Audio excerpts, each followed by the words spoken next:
तो hello everyone, welcome to your study classes. तो दोस्तों, आज की इस वीडियो में हम बात करने वाले हैं क्लास 10th साइंस से महत्वपूर्ण न्यूमेरिकल के बारे में। दोस्त, यदि आपको भी बोर्ड एग्जाम 2024 देना है तो आज की ये महत्वपूर्ण न्यूमेरिकल को कर लीजिए, क्योंकि ये बोर्ड परीक्षा 2024 में 100% ये न्यूमेरिकल आपको देखने को मिलेगा। ठीक है, इस वीडियो में 6 न्यूमेरिकल है और 6 के 6 महत्वपूर्ण न्यूमेरिकल है जो कि एग्जाम में हर एक साल पूछा जाता है और 2024 के एग्जाम में 100% पूछा जाएगा। तो आज की इस न्यूमेरिकल को एक बार बारीकी से देख लीजिए, क्योंकि एग्जाम 2024 में 100% आपको देखने को मिलेगा। ठीक है, तो एक एक न्यूमेरिकल को एक एक डाउट क्लियर करते हुए आगे बढ़ेंगे। निवेदन है कि इस वीडियो को एक बार शुरू से लेकर आखिरी तक देख लीजिए। ठीक है, तो चलिए न्यूमेरिकल को करते हैं। आपका जो पहला न्यूमेरिकल है, देख सकते हैं कि कांच का अपवर्तनांक 1.5 है। ठीक है, क्या है? कांच का अपवर्तनांक 1.5 है। वायु में प्रकाश की चाल 3 × 10⁸ मीटर पर सेकेंड है। तो कांच में प्रकाश की चाल ज्ञात कीजिए। ठीक है, कि जो दिया है उसे सबसे पहले लिख लीजिए। ठीक है, तो चलिए जो दिया है उसे लिख लेते हैं। सबसे पहले यहाँ पर हल लिखेंगे। ठीक है, और देखिए कि क्या दिया है। दिया है कांच का अपवर्तनांक। क्या दे दिया है? कांच का अपवर्तनांक। तो यहाँ पर सबसे पहले लिखेंगे कांच का अपवर्तनांक। ठीक है,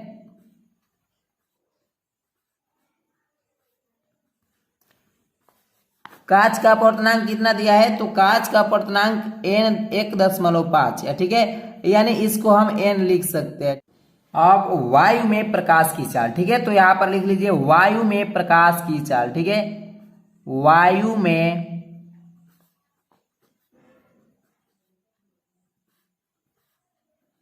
प्रकाश की चाल। वायु में प्रकाश की चाल यानी क्या? c = कितना दे दिया है? 3 × 10⁸ मीटर पर सेकेंड। ठीक है, इतना लिख लेंगे। अब क्या दे दिया है? अब कह रहा है कि कांच में प्रकाश की चाल ज्ञात कीजिए। कांच में प्रकाश की चाल आपको ज्ञात करना है, यानी v = ज्ञात करना है। ठीक है, कांच का अपवर्तनांक n = 1.5 और वायु में प्रकाश की चाल c = 3 × 10⁸ मीटर पर सेकेंड। और हमें क्या है कि कांच में प्रकाश की चाल ज्ञात करना है, v = ज्ञात करना है। ठीक है, तो आप सब जानते हैं कि v = क्या होता है?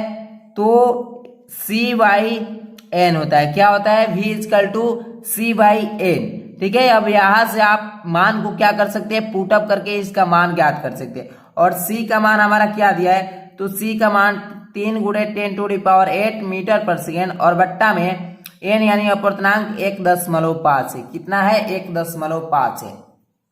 तो v = कितना निकल जाएगा? ये कितने बार में कट जाएगा? 2 बार में, यानी 2 × 10⁸ हो जाएगा। कितना हो जाएगा? 8 हो जाएगा। ठीक है, और इसका मात्रक क्या होता है? तो मीटर पर सेकेंड। क्या हो जाएगा? मीटर पर सेकेंड, यानी v = 2 × 10⁸ मीटर पर सेकेंड। क्या निकल गया? कांच में प्रकाश की चाल। क्या निकल गया? कांच में प्रकाश की चाल। एक बार और फिर से रिपीट कर दे रहा हूं। कह रहा है कि कांच का अपवर्तनांक यानी n = 1.5 दिया है और वायु में प्रकाश की चाल यानी c = 3 × 10⁸ मीटर पर सेकेंड दिया है। तो कांच में प्रकाश की चाल यानी v आपको ज्ञात करना है। और v का फार्मूला आप जानते हैं, v = c/n होता है। क्या होता है? v = c/n होता है, यानी c का मान रख देंगे और n का मान रख देंगे तो हमारा जो v का मान होगा ज्ञात हो जाएगा। ठीक है, इतना कर लेंगे। अब आगे बढ़ते हैं। 2 नंबर प्रश्न देख सकते हैं। कह रहा है कि 15 सेंटीमीटर फोकस दूरी के किसी उत्तल दर्पण से कोई वस्तु 10 सेंटीमीटर दूरी पर रखी है तो प्रतिबिंब की स्थिति तथा प्रकृति ज्ञात कीजिए। ठीक है, सबसे पहले जो दिया है उसे लिख लीजिए। यहाँ पर सबसे पहले क्या लिखेंगे? हल लिखेंगे। क्या लिखेंगे? हल लिख लेंगे। और गिवन यहाँ पर दिया है, लिख लीजिए दिया है। ठीक है, क्या क्या दिया है? जो दिया है उसे लिख लीजिए। 15 सेंटीमीटर फोकस दूरी यानी f = कितना हो जाएगा? 15 सेंटीमीटर हो जाएगा। और ये उत्तल दर्पण है। ठीक है, तो f = 15 सेंटीमीटर हो जाएगा। और ये क्या है, वस्तु की दूरी है, ठीक है। दर्पण से वस्तु की दूरी को किससे डिनोट करते हैं, तो यू से, ठीक है। और यू इक्वल टू कितना हो जाएगा, तो -10 सेंटीमीटर हो जाएगा, यानी एफ 15 सेंटीमीटर और यू -10 सेंटीमीटर। तो प्रतिबिंब की स्थिति, और प्रतिबिंब की स्थिति को v से प्रदर्शित करते हैं, यानी v इक्वल टू हमको क्वेश्चन मार्क और इसका प्रकृत बताना है। यानी जब तक हम वस्तु की प्रतिबिंब की स्थिति ज्ञात कर लेंगे तब हमको प्रकृत भी अच्छी तरह से पता चल जाएगा, ठीक है। सभी को दर्पण का सूत्र पता होगा। दर्पण का सूत्र क्या होता है, 1/f इक्वल टू 1/v और प्लस में 1/u होता है, ठीक है। ये दर्पण का फार्मूला होता है। इतना आप सब समझते हैं कि दर्पण के सूत्र से, इतना से, ठीक है। तो 1/f हमको क्या ज्ञात करना है, वह v हमको ज्ञात करना है, यानी क्या ज्ञात करना है, v। तो 1/v इक्वल टू क्या हो जाएगा, 1/f हो जाएगा। और ये इस पक्ष में आएगा तो माइनस में हो जाएगा 1/u, इतना हो जाएगा। इतना तो आपको समझ में आता होगा। अब यहाँ से ध्यान दो, 1/v इक्वल टू में 1/f और f का मान कितना है, यहाँ पर देख सकते हैं 10 सेंटीमीटर और u का मान -10 सेंटीमीटर, सॉरी f का मान 15 और u का मान -10 सेंटीमीटर। तो यहाँ पर मान को क्या करना है, सीधे पुटअप कर देना है, यानी 1/15 और माइनस है और u का मान -10 है, कितना है, -10, इतना हो जाएगा। अब 1/v इक्वल टू में वेक बटा 15 और ये माइनस से कोष्टक खुलेगा, माइनस प्लस और 1/, में कितना 10 हो जाएगा, इतना समझ में आ गया। और 1/v इक्वल टू में इसका एलसीएम लेंगे तो 30 हो जाएगा और ये 2 बार गया और ये कितना बार में, 3 बार चल जाएगा, यानी 5 बार। 1/v इक्वल टू ये 5/, में कितना हो जाएगा, 30 हो जाएगा। और ये हमको v का मान ज्ञात करना है, यानी v को जब प्लट कर देंगे तो 30/5 हो जाएगा और ये कट कर कितने बार में कट जाएगा, तो 6 बार में। और v का जो मान प्राप्त होगा कितने हो जाएगा, 6। और ये सब किस में है, देख सकते हैं सेंटीमीटर में है, सेंटीमीटर में है। तो ये भी आपका जो मान प्राप्त होगा v का मान, ये भी सेंटीमीटर में हो जाएगा। यानी जो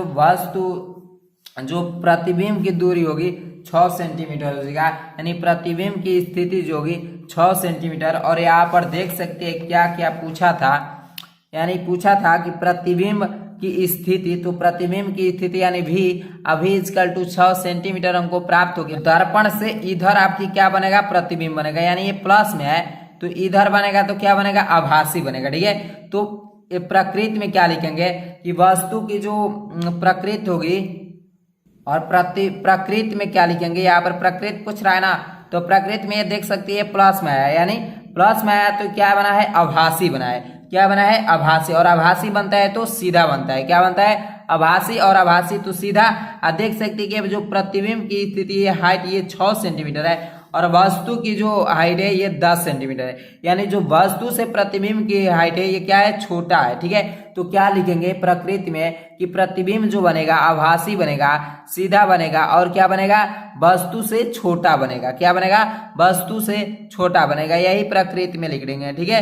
तो स्थिति हमारा 6 सेंटीमीटर प्राप्त हो गया और प्रकृति क्या हो जाएगा कि प्रतिबिंब आभासी बनेगा, सीधा होगा और वस्तु से छोटा होगा। क्या होगा, वस्तु से छोटा होगा, इतना समझ में आ गया। अब बात करते हैं अगला न्यूमेरिकल पर, ठीक है। अगला न्यूमेरिकल हमारा 3 नंबर है, देख सकते हैं यहाँ पर 3 नंबर न्यूमेरिकल है कि 1 किलोवाट घंटा में कितने जूल होता है। 1 किलोवाट घंटा में कितने जूल होता है, तो आप सभी को मालूम है कि 3.6 गुणे 10⁻6 जूल होता है। कितना होता है, 10⁻6 जूल होता है, 3.6 इंटू 10⁻6। लेकिन ये कैसे होता है एकदम डिटेल से बताता हूँ, ठीक है।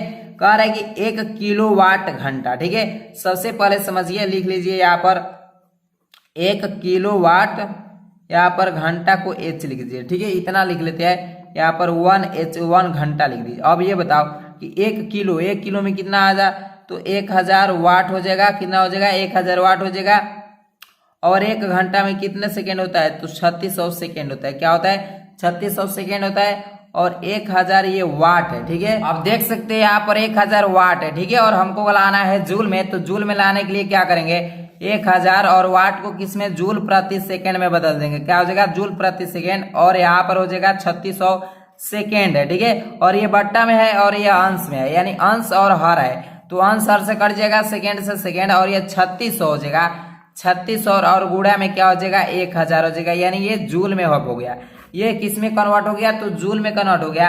और 3.6 इंटू 10⁶ जूल होता है और उसी के रूप में चेंज करना है, ठीक है। और इतना भी लिख देंगे तो कोई बात में अंतर नहीं है, लेकिन हमको पावर के रूप में चढ़ाना है तो 3 कर देंगे यहाँ पर, देखो 36 लिख देंगे और 10⁻, कितना, ये 3 है ये 2 है, यानी 10⁵, ठीक है। और पॉइंट चढ़ाते हैं तो यहाँ पर क्या होता है, ये बढ़ जाता है, ठीक है। ये पावर बढ़ता है, पॉइंट अगर इधर ले जाएंगे इधर तो ये पॉइंट बढ़ता है, ये घात जो होता है बढ़ता है, अगर पॉइंट इधर ले जाएंगे तो ये घटता है, ठीक है।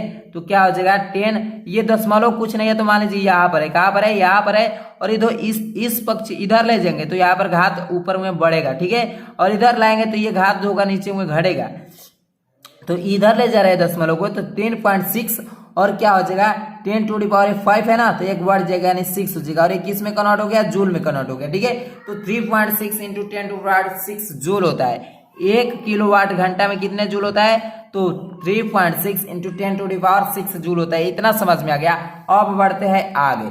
अब आपका 4 नंबर जो प्रश्न है कह रहा है कि एक तार के सिरों का विभवांतर 1.5 वोल्ट है, उसमें धारा प्रवाहित होने से 20 सेकेंड में 15 जूल ऊर्जा प्राप्त होती है, तो तार में प्रवाहित धारा की गणना कीजिए, ठीक है। तो जो दिया है सबसे पहले उसे लिखेंगे, यहां पर लिख लेंगे हल, ठीक है। जो दिया है उसे लिख लीजिए। सिरों का विभवांतर V इक्वल टू कितना दिया है, 1.5 वोल्ट दे दिया है, ठीक है।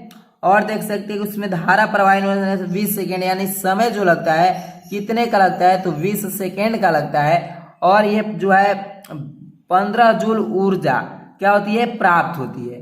हमको ज्ञात करना है धारा, क्या ज्ञात करना है, धारा I इक्वल टू Q/T होता है, क्या होता है, Q/T।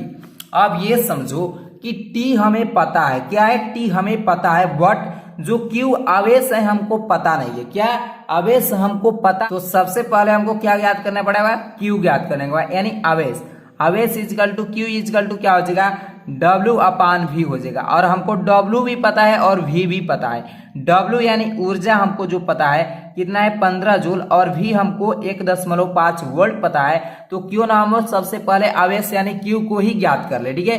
तो Q equal to W/V, W हमको पता है 15 जूल, और अपान में जो भी पता है 1.5 है, ठीक है। तो ये कितने बार में कट जाएगा, ये यानी 10 बार में। जो आवेश हमको पता होगा, आवेश हो जाएगा 10 कूलाम होगा, कितना हो जाएगा, आवेश 10 कूलाम। और हमको धारा ज्ञात करना है, ठीक है। जब हमको धारा ज्ञात करेंगे तो धारा इक्वल टू Q/T होता है। T भी हमको पता है और Q भी पता होगा, ठीक है। तो हम आसानी से धारा को क्या कर सकते हैं, ज्ञात कर सकते हैं, यानी Q इक्वल टू 10 और अपान में जो हमको समय है 20 है, ठीक है। तो ये कितने बार में कट जाएगा, 1 0 से 1 0 कैंसिल हो जाएगा, यानी 0.5 बार में ये क्या हो जाएगा, कट जाएगा। यानी धारा का मात्रक एम्पियर होता है और जो हमारा धारा प्राप्त होगा 0.5 एम्पियर हो जाएगा, ठीक है। तो जो एक तार है और तार के सिरों का बीच विभवांतर हमको दे दिया है, और इसमें प्रवाहित होने से हमको समय भी पता है और ऊर्जा भी पता है कितना जूल है। तो हम उस तार में क्या कर सकते हैं, धारा की गणना कर सकते हैं, ठीक है। तो आप देख सकते हैं कि जो उस तार में धारा बह रही है 0.5 एम्पियर, ठीक है। तो इसका राइट आंसर जो हो जाएगा 0.5 एम्पियर हो जाएगा। अब बात करते हैं अगला प्रश्न 5 नंबर पर, कि 1500 वाट सामर्थ्य वाले एक विद्युत हीटर को 250 वोल्ट के वैद्युत मेंस से क्या किया जाता है, जोड़ा जाता है। तो हमको ज्ञात करना है, 2 प्रश्न इस पर है कि हीटर में प्रवाहित धारा की गणना कर लीजिए और हीटर के तार का जो प्रतिरोध है उसको गणना कीजिए, ठीक है। तो एक एक प्रश्न को डाउट क्लियर करते हुए उसको आगे बढ़ते हैं, ठीक है। जो सबसे पहले दिया है उससे लिख लीजिए। तो हमको P इक्वल टू कितना दिया है, 1500 वाट है, ठीक है, 1500 वाट। और यहाँ पर देख सकते हैं V इक्वल टू कितना है, 250 वोल्ट है, ठीक है। और हमको पहला जो सवाल पूछ रहा है कि हीटर में प्रवाहित धारा की गणना कीजिए, यानी I इक्वल टू क्या है, क्वेश्चन मार्क। I हमको क्या कर रहा है, पूछ रहा है। तो आप सभी को पता है कि P इक्वल टू VI होता है, क्या होता है, P इक्वल टू VI होता है। और हमको ज्ञात करना है I यानी धारा, धारा इक्वल टू क्या हो जाएगा, P, ये देख सकते हैं P, और ये गुणनफल में इधर आएगा तो क्या हो जाएगा, भागे में हो जाएगा, यानी I बराबर P/V हो जाएगा। और P का मान हमको पता है 1500 और V का भी मान पता है 250। एक जीरो से एक जीरो कैंसिल, 5 से कटा दीजिए जीरो, ये 3 बार में और ये 5 बार में, यानी कितना हो जाएगा 30 और ये हो गया 5 यानी 30।